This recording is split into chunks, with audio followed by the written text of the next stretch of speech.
Excellent. Okay, well, hello everyone and welcome. Thank you so much, Allison, for the wonderful introduction. As was stated, we are going to be reviewing Elixhauser Comorbidity Index today, doing a little bit of a review on the development of the actual comorbidity index, and then how it's now applicable into today's healthcare systems. So we'll start first with the history. So back in 2015, a conversation in our country started about how reliable the general public felt our care in the hospitals was, how confident they were that they were receiving excellent care. And it was reported that often the care was found wanting. And so not only this report by the Institute of Medicine, but in other research studies that were performed during this time, found that we needed to have ways to improve our performance, but also a way to track and trend and then report what these improvements were and how they were making an impact. So in 2002, earlier than this report first came out, the U.S. Department of Health and Human Services, along with CMS, collaborated with several different major organizations, and they came out with a mission to provide consumers with information about hospital performance so that us as consumers can make informed choices as to where we would receive our care. And over time, this work became the framework for legislation that now we use for pay for performance and other important legislation for the Affordable Care Act that was put into effect in 2010. And in an effort to make this publicly reported, so they now have the means by which they are collecting the information, they have the data sets for the benchmarks and how they're going to track and trend hospital performance, but now they wanted to make this available to all the general public. So they created a publicly reported website. It's something that you can actually visit today. It's called Care Compare. It's had names in the past, but recently, excuse me, just updated to Care Compare. And not only can you see hospital performance, but you can also see provider performance measures reported there. This is a way for the general public to be able to say, I am going to receive care potentially at this hospital or with this provider, and how are they doing as compared to the national average. And the way that hospitals are rated is they are getting better than the national average ratings, no different than the national average ratings, or worse than.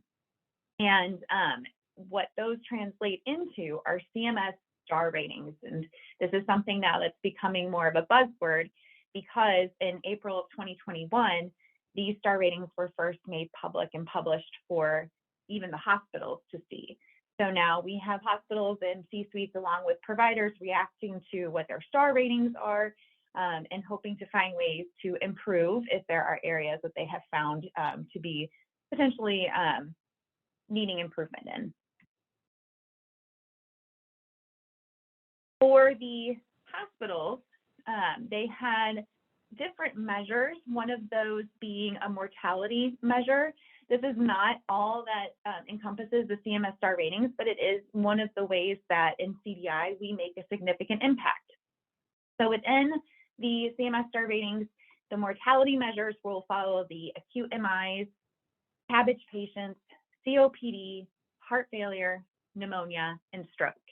The dates for the collection period are obviously well before this was made public. This is the trend for CMS, where they have their collection periods years before the reporting period. But this just was to give the baseline for the CMS star ratings. There are also other ways that hospitals are being evaluated and reported to the public as far as their performance. We have the Leapfrog grades, health grades. One that I know a lot of academic institutions follow is the U.S. World and News Report, and then obviously what we just discussed, the CMS star ratings. And in all of these aspects, there are measures that are being reported based off of coded data. And the coded data is what we'll really focus on today, and where things like the mortality measures are being, the information is being extrapolated from and then reported and trended.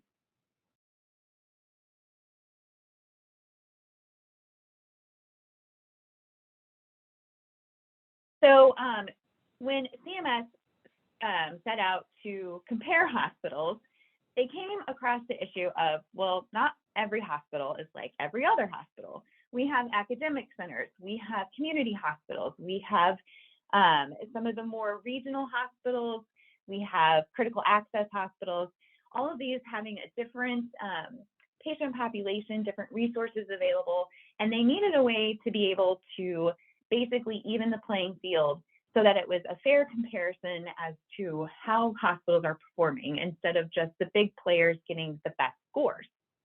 So they looked at how they would take the patient populations and what information would be needed in order to help identify just the risk of the patient population. So what would it be to look at the risk of mortality for a patient's population that the hospital typically serves?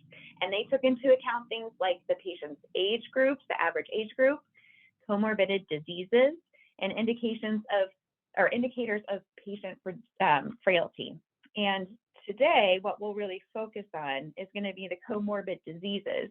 This is where our comorbidity index, such as Elixhauser, comes into play.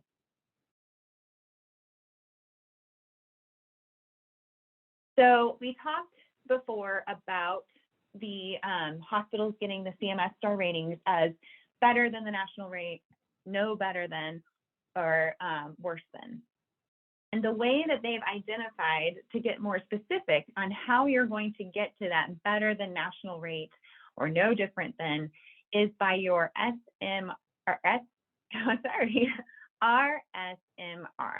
And this is basically your risk score. So this is the risk adjusted data. This is taking the age, the frailty, and the comorbidity and evening the playing field and giving it a score, a rate really, that then they can use in a rather sophisticated algorithm to be able to basically give a score that then they benchmark against the national average. So for each patient, those risk-adjusted variables, the things that we're going to look at for the comorbidity index, they are pulled from the Medicare administrative claims data. So this is all data that will be pulled off of the coded data from an inpatient admission. This also will be applicable for the physician, so for the outpatient. And then they're using this statistical analysis to create this RSMR, the risk standardized mortality rate. And they use that to compare against the national average. There is a list that if you are interested in seeing what this looks like for CMS and how they have pulled the variables, they do have a software. It's unfortunately incredibly difficult to manage because it's a very large software that they are offering the public. It is free, but within that, they have a searchable list of diagnoses that you can look at. So for any diagnoses that will impact the Elixhauser, they have it in a list, and then they have it where it's matching up to what category will impact. We'll go into this in more depth here in a little bit, but just so that you have access to this, should you be interested to peruse and maybe, you know, try and see on a case if there's something that you could impact just looking at the list, we will show you and demonstrate how that would work. But here is the access to that.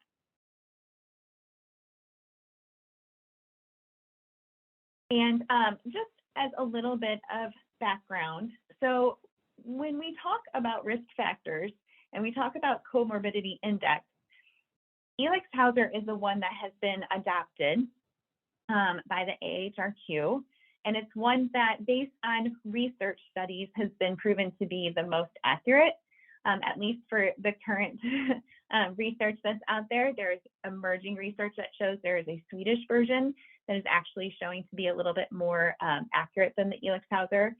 Prior to Elixhauser, Charleston was one that people used a lot. It's a different comorbidity index, and we've highlighted some of the differences here simply because as you start talking about comorbidity index, you will hear different names. You'll hear Elixhauser and Charleston. You'll see that if you start to go into the research. There's a von Wildebren. We'll be talking about some of those things a little bit later. But just to be aware that there are different categories within each of these different indexes, and that they look at information slightly differently, but the ultimate goal is to give what would be the patient's risk of mortality coming into the hospital. So looking at only chronic conditions for the patient, things that would be typically present on admission that would then complicate the patient's care, because we're trying to give that overall picture of the patient prior to them coming into the hospital, so that when CMS tries to evaluate the hospitals, they're really looking at what is the complexity of the patient population that the community is, or in the community the hospital is serving, not necessarily what happens to the complexity of care once the patient's admitted. So just a little bit of information here. Elixhauser has 30 categories, Charleston has 19. They use an Elixhauser things such as length of stay, adverse events, and they also have greater predictor mortality for patients that have more than 30 days of hospitalization. Charleston made some modifications to include other chronic conditions, and it does have an easier application when you are looking at less variables to include into the overall picture. But it's the reason that AHRQ went with Elixhauser, simply because Elixhauser was a bit more comprehensive. And with that, I'm going to hand it over to Amanda. Thank you. I appreciate that. Thank you for that overview, Amber. That's great information. I have learned a lot looking at this. Still feel like that I'm not an expert compared to you, but very interesting. We want to talk about a little bit about understanding Elixhauser now. So what is it really? So what is that comorbidity index? Well, it was originally published in 1998. It was in the medical care. And in this particular study, what they were aiming to do was just basically develop that comprehensive set of comorbid measures. So what were they doing this for? Because they wanted to find out, like associate these with that hospital length of stay, even looking at those hospital charges, what kind of things make those charges? What kind of comorbidities? What kind of risk factors? And really the biggie is the hospital mortality. So when you have a patient come in, what is their risk of dying while they're in the hospital? You don't want somebody to come in with a 2-day length of stay, they expire. We need to dig a little deeper and say, we weren't expecting them to be here but 2 days. They had a simple little procedure or a simple diagnosis, we call, if you can call it simple. So that's one thing that we really want to dig down to when we're looking at these comorbidity indexes. So what it gets into is it talks about it's a method of categorizing comorbidities of patients. And now this is going to be based on our ICD-10 codes. So when we look at those ICD-10 codes, each comorbid category is going to be either present or not. So we're going to look, is this present? Was it really there? Is it not there? So looking at that as we delve just a little bit deeper, it goes into distinct ICD-10 codes. So your comorbidities are going to be very distinct. So a lot of times that's where our CDSs come into. We look at these, we say, well, we need this distinct code to show how sick the patient is. So that's when we look at our Elixhauser and we put these in. So then what happens then is the index is then calculated by actually summing those numbers of comorbidities. So all your risk factors, it takes all of them, gives you a sum, gives you a calculation. So then just basically saying these are only considered if they do not relate to the DRG. So what does that mean? Not related to the DRG means, like, let's say they come in with pneumonia, but they all have congestive heart failure. So that's going to be a risk factor. This patient has a history of that. Do they have it now? Is it chronic? Is it acute? These are the kind of things that's going to affect that comorbidity index calculation to basically tell us if this patient has, at risk for dying while they're in the hospital. Okay. So why is capturing Elixhauser diagnosis important? Well, we've kind of touched on that already, but just to delve a little bit deeper. So this index is used to predict hospital resource use. And again, like I talked about, hospital mortality. This is a great predictor. This helps us. So public reported data sites. So what they do is they use the Elixhauser Comorbidity Index for looking at that risk adjustment. So you got your U.S. News report and your World report. They're going to use these. Also, you want to assure that your Elixhauser diagnosis are captured because, again, what do we talk about in CDS all the time? All the time. True clinical picture. So this is what you want. You want to accurately show the true clinical picture of your patient. And one way to do that is to look at these, to really dig deep into this record and see which one of these are important. So that's another reason to capture. Then let's talk about using Elixhauser Comorbidity Index to capture your risk factors. We talk about risk factors. So this index identifies those pre-existing medical conditions, as we talked about the risk factors, that's going to actually impact, it's going to impact certain outcomes. Again, it's going to impact your, how much it costs for conditions. It's going to capture that data.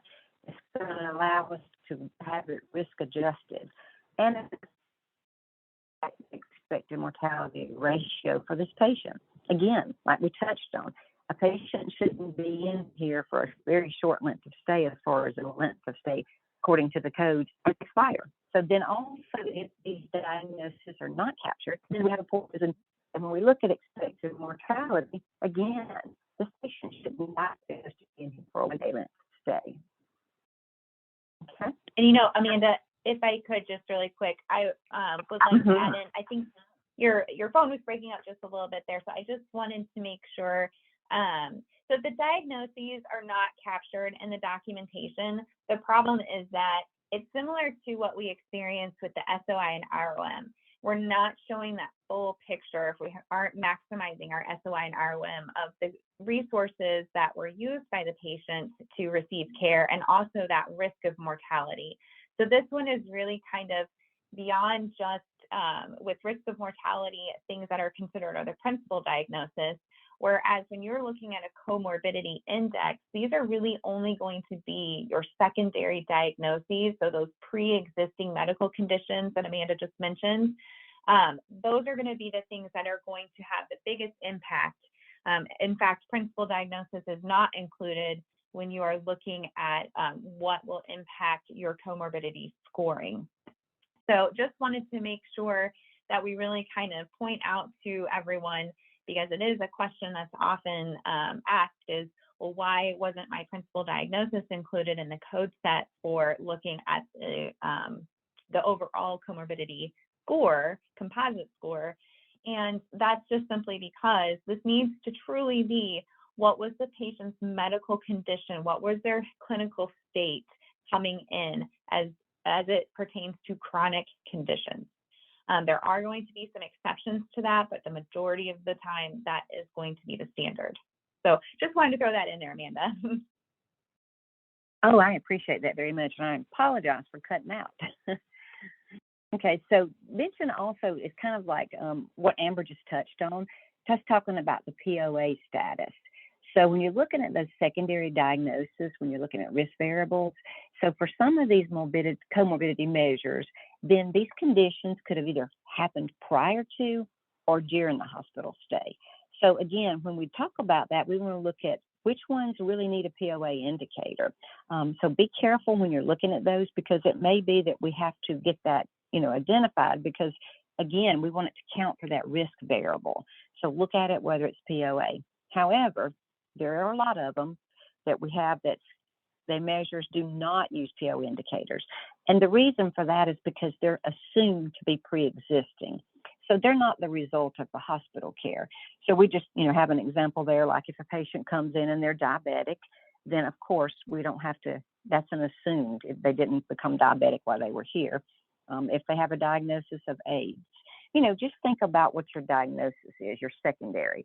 So it could be that they have an autoimmune disease, cancer, hypertension. A lot of these, you're not going to worry so much about the POA because we can assume that this is pre-existing. And with that, I'm going to turn it back over to Amber.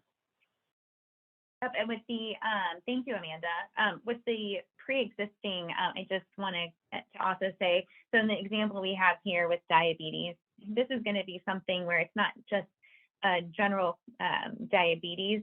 When we say that this is something that doesn't need a POA, there's a very specific set of codes, and those are going to be really related to type 2, type 1 diabetes, because as we know, we can have drug-induced diabetes, such as when people are getting high-dose steroids or something in that vein. So where you're looking at this, you're like, well, diabetes could actually be as a result of hospital care. There are specific codes that will go into that. So I just wanted to point that out for all the those are more the complications, right? Like if I have complications while they're in the hospital. Yeah, okay. Yeah, that's perfect. That's the best way to say this. So when you're looking at comorbidity index, we're not looking at complications of care. We're looking at chronic conditions the patient's coming in with. That is an excellent way to say that, Amanda. So let's just take a look at, since I just mentioned that there are codes that go into this, let's take a look at some of the examples and how this will really kind of play out. I think sometimes I'm a very visual learner, so I need to have this in front of me to be able to really kind of dive into it. So we talk about, first of all, that you need to capture your conditions that will fall into this comorbidity index. And the way that this is going to play out for CMS is that when the code summary is submitted as the bill, only the top 25 diagnoses that is on that coding summary will be submitted for data analysis. So that means if you have a patient who has 30 some codes, which I mean, a lot of our very complex patients coming out of the ICU have a significantly higher amount than 25 codes on their coding summary. If you are not looking at the sequencing of those codes for some of these conditions, you can miss out on helping to increase that mortality composite score, which then will help, like we said, with the public reported data and the mortality scoring. So things that are common to try to include in the top 25 are going to be things like the alcohol abuse that we talked about, deficiency anemias, and I just want to point out there are the codes there. Like I said, there are lots of specific codes that will fall into each one of these categories. What you have on the left here is, for the most part, a representation of the comorbidity categories that are included in most of the comorbidity indexes. So that's going to be Charlson, Elixhauser. Some of this is unique to different indexes, but for the most part, this is going to be representative. So you can see that there are codes that will fall into each one of these. And it's just important that as a CDI specialist, we aren't typically looking so much at, did I put my codes in the right sequence, other than just making sure I got my principal and my secondaries right, making sure that the sequencing optimized my CC, MCC, SYROM. But now we have the added layer of also making sure when I have more than 25 codes, are any of those codes that are outside of that 25 needing to be sequenced in the top 25? And if so, which one in the top 25 could move down? So it just adds a whole nother layer and a level of expertise that our hospitals are really looking to us to have and to make sure it's accurate. So as we talked about before, there are comorbidity measures within Elixhauser. So if you think of this on the left-hand side, it says comorbidity description on this table. Think of these as buckets. And within these buckets, you're going to have specific codes that will either fill the bucket or won't. So if you have, like we talked about with the deficiency anemias, one of those is going to be a vitamin B12 anemia. That would be a specific code that then would fall into that deficiency anemia bucket. And there are probably 10 plus codes that would fill that bucket. Same with renal failure. We have moderate, we have severe. So based on the staging of the renal failure, it's going to fall into different things. We even have some codes, and I think we talked about this here in a future slide, but we have some codes that will then populate more than one bucket. And I'll show you how that works here in a demonstration, but it is really important to know that these are not just looking at this and saying, oh, the patient has a deficiency anemia and coding it and thinking that that is going to capture that comorbidity. You really need to know what specific codes will fall into that. And that's why we gave you that reference for where you can find the list of codes, because there is a way that you can search those, you can find it, and we'll show you some of that as well. On the right column of this table, you'll see that we let you know here whether or not this uses a POA indicator for assignment. So as Amanda was talking about, there are going to be some things that we know are just assumed to be not a complication of care. Other things, we're going to need to make sure the POA status says yes, so that we know for sure that's not a complication of care. So it is, again, another layer of when you have a patient maybe with coagulopathy, that's going to be one of the categories that we'll want to capture. And you look in the coagulopathy codes and you find that your patient actually has one of the codes that's applicable for that, but it's not entirely clear based on the documentation as to whether or not that was considered a present on admission diagnosis. That's going to be an instance where you would issue a query. So this is another layer of review where POA status makes a difference, and knowing when you need to send that query is really going to help to make sure that we capture these things accurately and appropriately. So this is just the, when you go to the file that has the different codes that will fall into the comorbidity index, this is what it's going to look like. It's an Excel workbook, on steroids.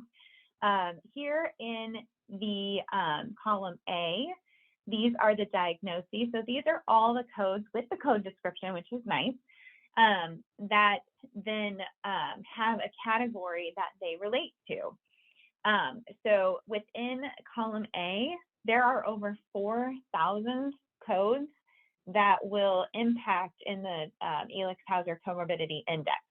So you can see there are lots of things that we would want to make sure there's lots of opportunity, I guess we can say, to capture something that will help to improve our comorbidity index scoring.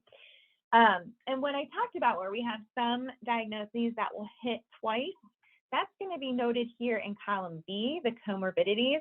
Right now, all of these in our example have one, but once we, and I believe we have some, I have a play here that we can show, but there are going to be some that have a 2 on here, and that's the max. There's no 3 or 4. But when you see a 2 in column B, that's going to let you know that this code impacts 2 different categories.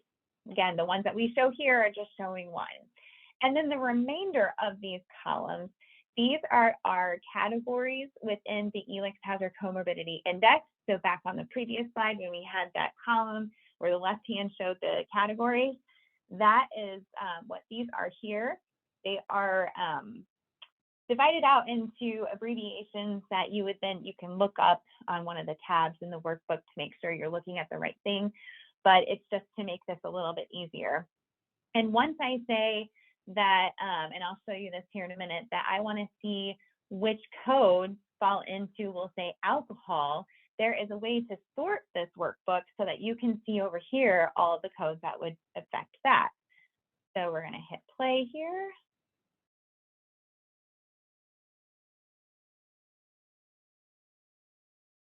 Okay, and so what we are going to kind of go through today and make sure that we can demonstrate to you, and of course, I'm always available, and I know Amanda would be, to show any kind of demonstration that would be helpful, but this is kind of, I'm scrolling through here just to show you the extent of what this looks like as far as searchable diagnosis. And again, there's going to be over 4,000 diagnoses that will populate into this. Then we have where we can search by our different our different categories and see which codes pertain to what category. And I think probably the ones that you will spend the majority of time looking through are going to be things like the alcohol and the depression, things that we're going to give you some examples with later.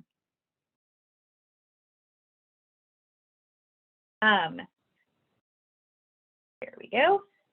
So we have, I'm just going to scoot past this because we have a little bit more examples here. So in this, we are going to look through and see just how to find those comorbidity measures that impact more than one. So you can see here as I scroll down that you'll see a 1 over here. These are the codes and the categories that they impact.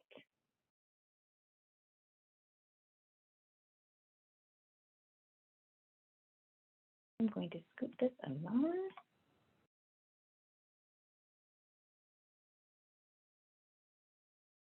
I feel like that just repeated the same slide. There we go. Okay. So now we have an example here of actually using a calculator that will help us to come up with the composite score. So I'm going to actually do a little demonstration here, and I did a pre-recording just to make sure that the technology didn't fail me. But so with the patient's ID, I just made up an ID here. There then are the ICD-10 codes that I'm going to plug in here in a minute. But these are all your comorbidity categories. So these are the Elixhauser categories. Over here, you have the AHRQ Elixhauser score, and you also have the Van Well-Raven. And I just want to take a moment and point out for the AHRQ Elixhauser versus the Van Well-Raven, when Elixhauser was first formed, it did not give a composite score. It only gave just what categories, what codes impacted what categories. But in order to develop a risk-adjusted factor, we really needed to have a score, and CMS needed a score to be able to compare against. So Van Well-Raven developed the first algorithm that gave us a composite score using Elixhauser, and then the AHRQ adapted that algorithm to their own to make sure that it encompassed some of more of the quality measures that they're also looking at. So when you see this, you're going to know AHRQ is really what the hospitals, for the most part, are going to pay attention to, that AHRQ Elixhauser score. And there are even some really predominant software programs out there that most of the country is using that in their encoder has the AHRQ Elixhauser score embedded in it. And then there's also the Van Well-Raven that's going to be used more for academic purposes. You're going to see that in research studies, those kinds of applications. Within my example here, we have put 2 different codes in, and what is being demonstrated here is that these codes, when they were put in, we see that the R code is going to affect our weight loss, and I believe that R code is abnormal weight loss. And then the E872 is affecting the fluid and electrolyte disorder category. So we now, with this patient having 2 codes, we have a composite score for the AHRQ of 20 and the Van Well-Raven of 11. So it just gives us that overall score. And it's important to note because the first question is, what does the score mean? Like, do you want to be better? Do you want to be worse? How do you know? The more you go into the positive, so in this instance, these calculators will start at 0, but a lot of times there are going to be calculators that start in the negative. The more positive or the higher the number you go into the positive, the more of a mortality risk you have. So you want to see, as you make an impact, you really want to see these numbers go up if that is clinically appropriate.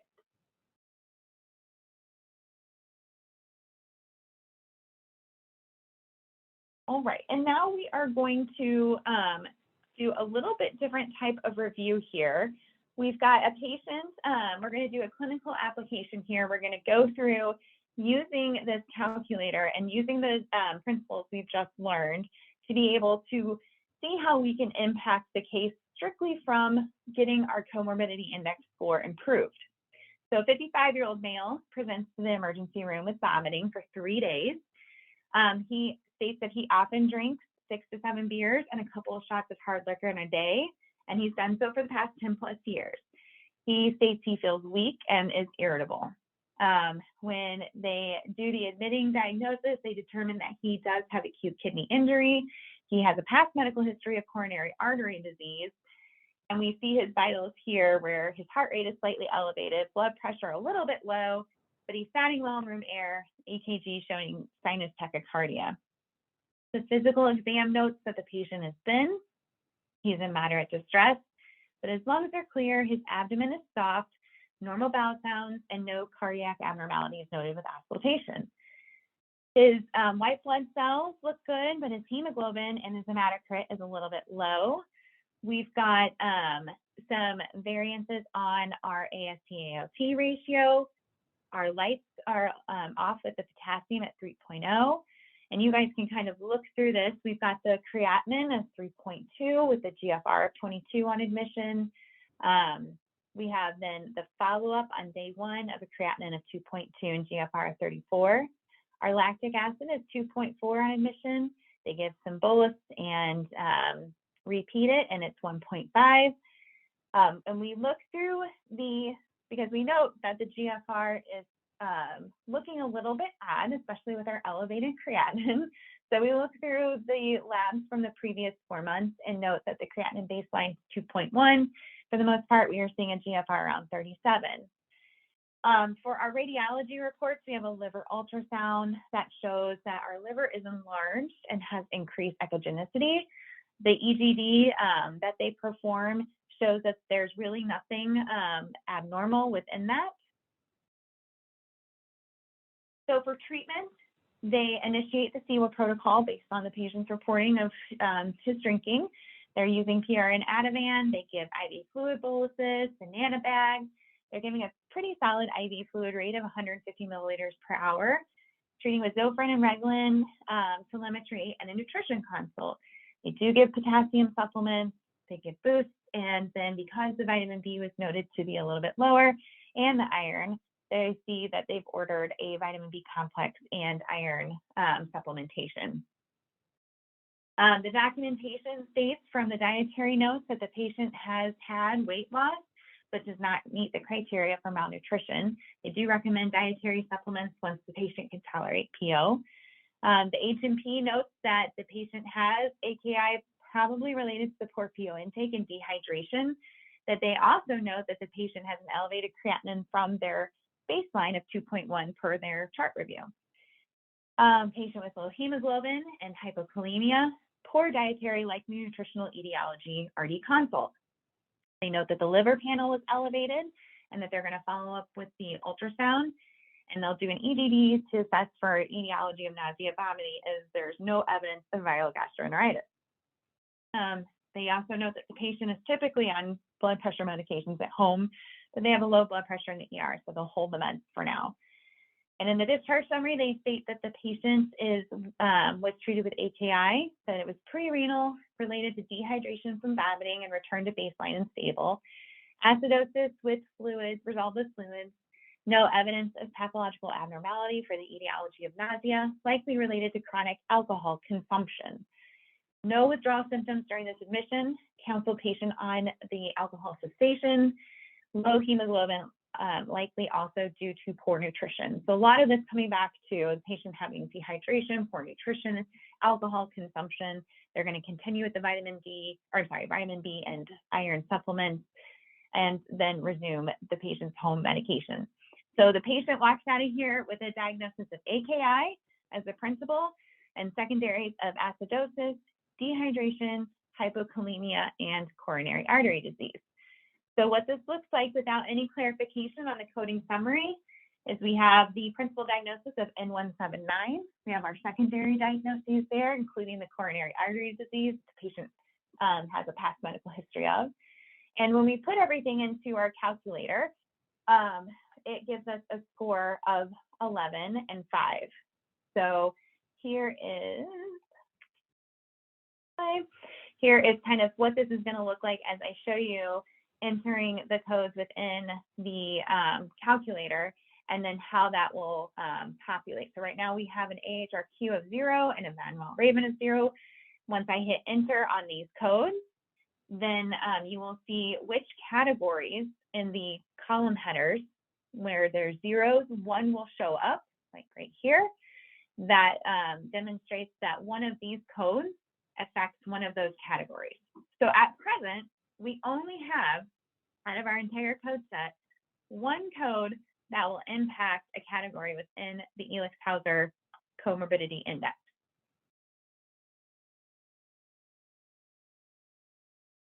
Okay. It keeps repeating. Here we go. It's interesting. Okay.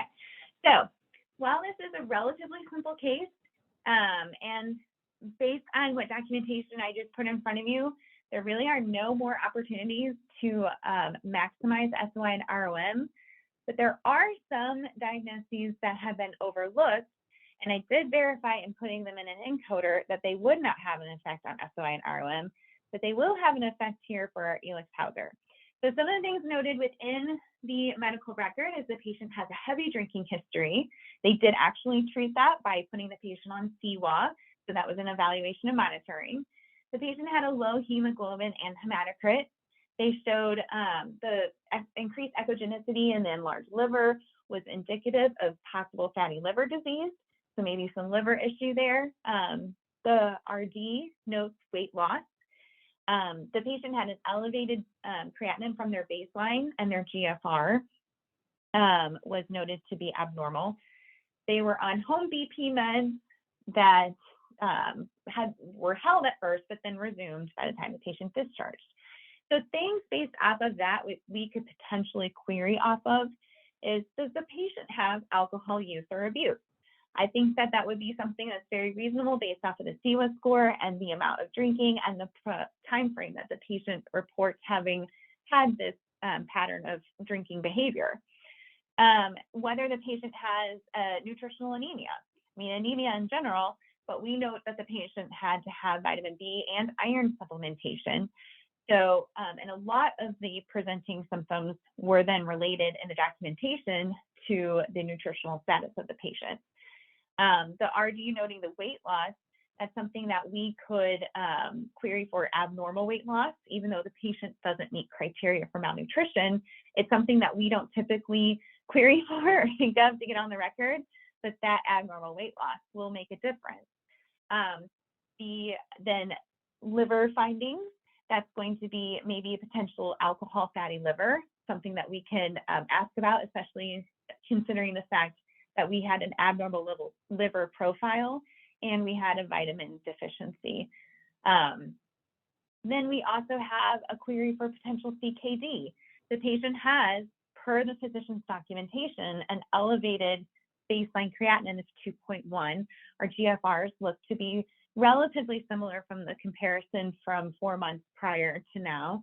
So it would be appropriate on top of the AKI to ask, since we already have AKI established, but to ask if there is possibly a chronic kidney disease present and what stage that would be. And then we would also want to query for a diagnosis related to the patient's home blood pressure meds.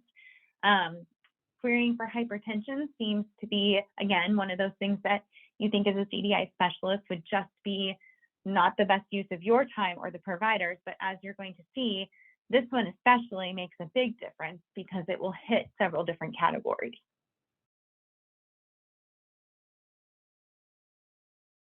So we're going to now look at what this would be based on if we had done those clarifications and had the responses that we were hoping to have from the provider. So he gave us an agreed and documented on all of the diagnoses.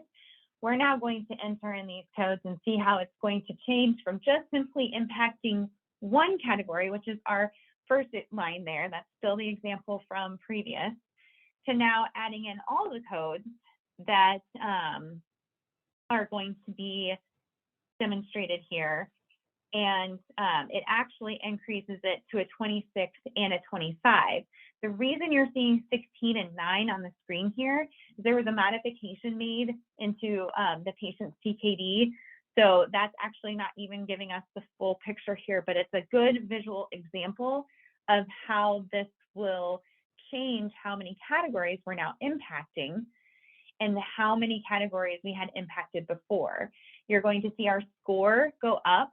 And as I said before, once we get that hypertension added in there with a CKD stage 3 instead of stage 2, I initially had a stage 2 in the example, it's going to bump our score up even more to a 26 and a 25, going from an 11 and a 5.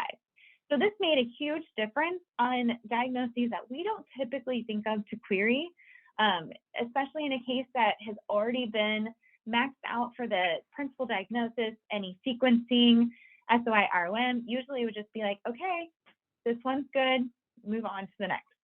So this kind of demonstrates what you can do with this added layer of review. So with that, I am going to hand this over to Amanda once I get it on. There we go. Amanda, this is yours. All right, well, thank you. And Amber, I appreciate that very much. That is very interesting, informative, and, just a great way to show the, the differences in what the numbers can do. I like that. That was great. So again, it's kind of what Amber touched on before. What I want to talk about now is just looking at examples of commonly overlooked diagnoses. So when we get down and we start really looking at the Elixhauser, you want to look at things like specificity of depression. That's one that sometimes we gloss over. Now, again, when we look at these, as we've discussed as we're going along, you have to make sure that you do have the criteria for them to meet. But, and we'll go over that a little bit too. But you have things like looking at the specificity of depression. We have the recurrent depression, and then we can even break it down into, is it mild? Is this moderate? Is it severe? And are they showing psychotic features? What about the specificity of alcohol dependence? Sometimes, again, we get alcohol dependence. We don't think about all the specifics. Do they have intoxication delirium with it? There's the code there would be that F10221. Then alcohol dependence with withdrawal. Again, is this uncomplicated? Are they showing signs of delirium? Do they have perceptual disturbances? So with these are just examples of diagnosis that a lot of times we do tend to overlook. We're looking at the low-hanging fruit, and we forget about these that make a difference. These are Elixhauser diagnosis, and these are also CCs, if you need it and you haven't been maxed out yet.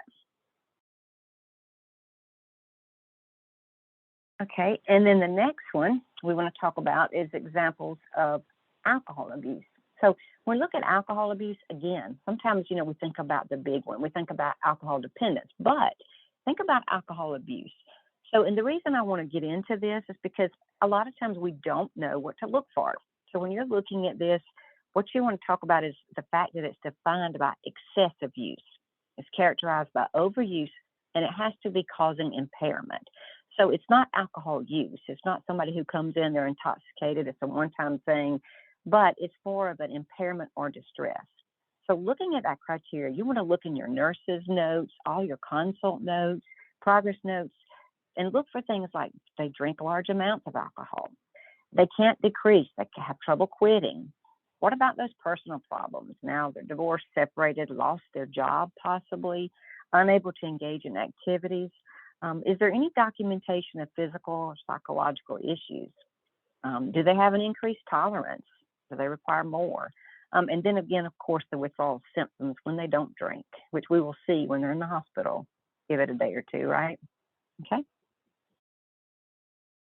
And then the next thing we want to talk about is, go ahead, looking at the alcohol-related case example.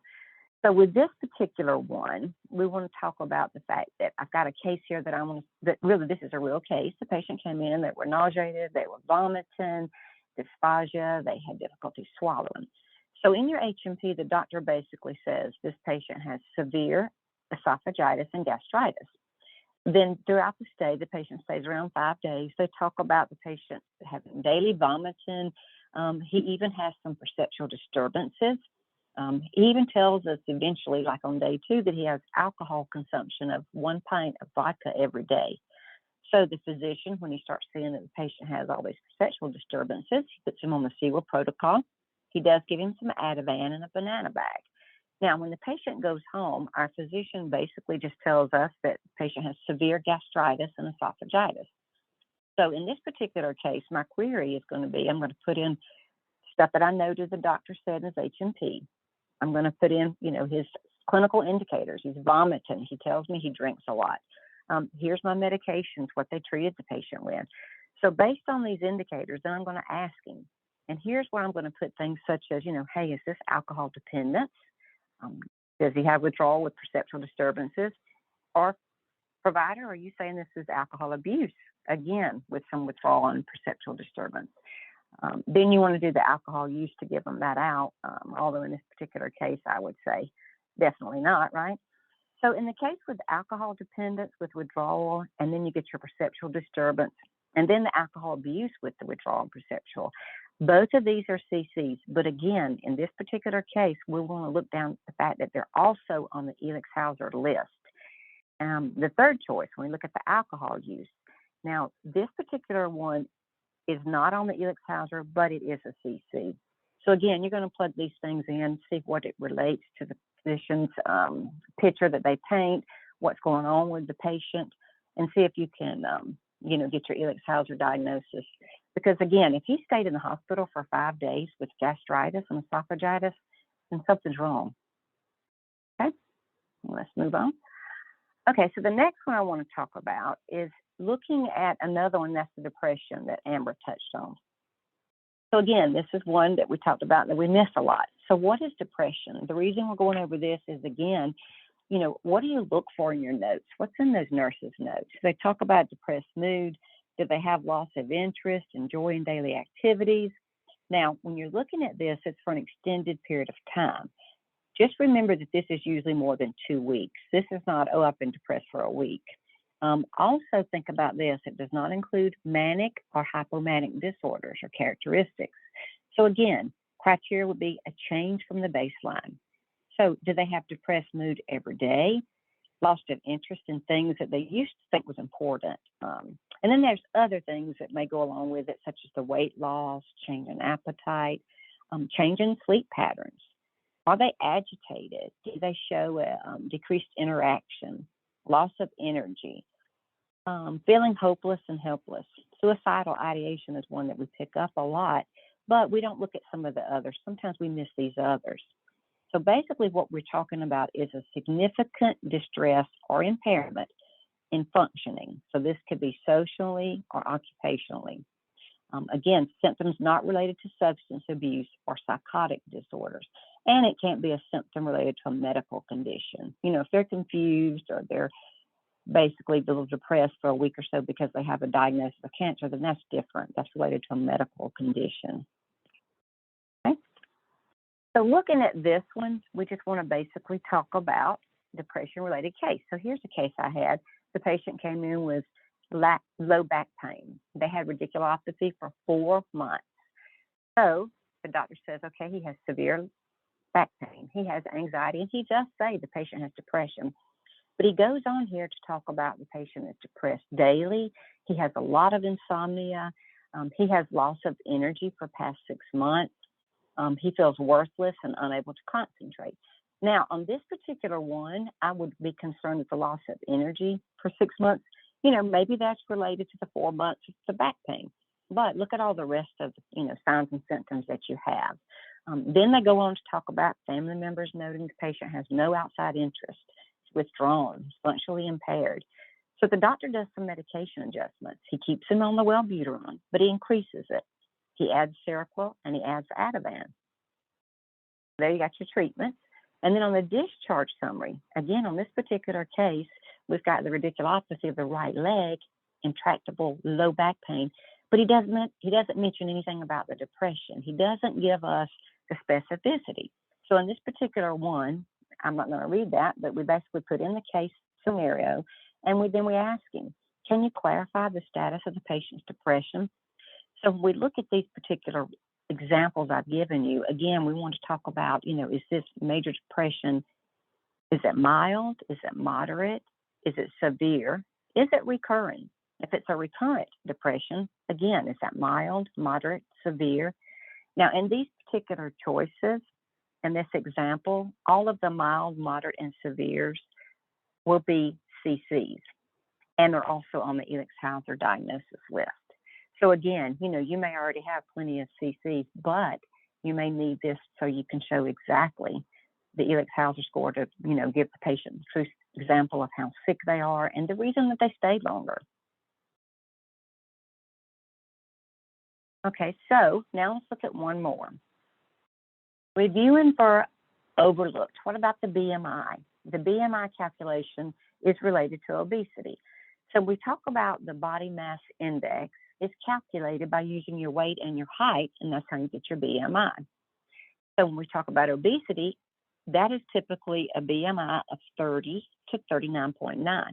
But you can also break it down into severe obesity, which is 35 to 39.9, and morbid obesity is a BMI greater than 40. Now, when you talk about morbid obesity, you need to look for related comorbidities, such as a type 2 diabetic or hypertension. They may have sleep apnea. Let's look at an example of this one now. Okay, so on my query that I'm going to do for this particular case, we're going to say in this one they came in with a cough, they have sputum, and they have a fever. So on chest x-ray, we see that they have a bilateral lower lobe infiltrates. But notice there my BMI is 41.6. So in a case like this, you want to know, is this going to affect my hospitalization? Is this going to change? Is this going to up my Elixhauser scores? So the H&P, the doctor says he has a history of hypertension. He has diabetes type 2, and he basically says this patient has pneumonia.